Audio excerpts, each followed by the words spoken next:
starting off with the residency by real estate investment, what is this category? How much is the minimum investment that they're looking for in a property? And what are the pros of this residency type? The length, the duration, the flexibility, and all that kind of stuff? That's a really good question. Actually, Mauritius has been known for a long time now for offering this type of residency.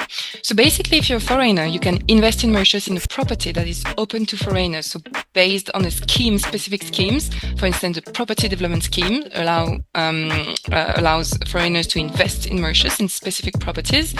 If you invest a minimum of $375,000 in in one property.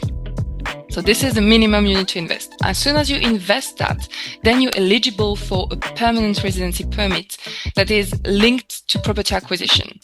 So basically, as soon as you are the landowner of the house, of the villa, of the property, then we may apply for a residency permit for this person, and this permit is valid as long as you own the property. So it's and you can even then, your descendant can inherit from the property. They won't inherit from the permit. They can ask for it afterwards.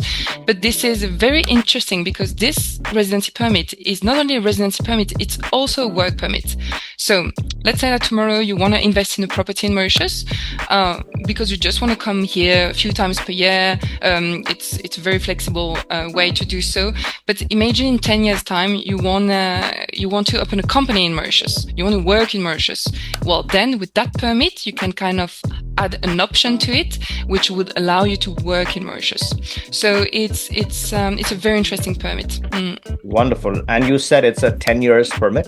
No, it's the permit length is as long as you own the property. So you don't have to renew that permit. As long as you own the property, you have the right to reside here in Mauritius. Wow, that's really extraordinary. So they don't really have to worry about, again, dealing with immigration. Once they have the property, they keep it as is. Then they have a lifelong open permit. They can reside and come and reside whenever, however long. It's like a citizenship without a passport, essentially then. Of course, you can't have to vote and you don't get a passport, but then you have a lifelong Plan B option to your name. Exactly. I see. And then you said a person can do business. They can work on this permit.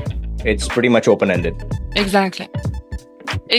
This is because the government, the authorities consider that you have invested enough money in the country to be able and to be allowed to work in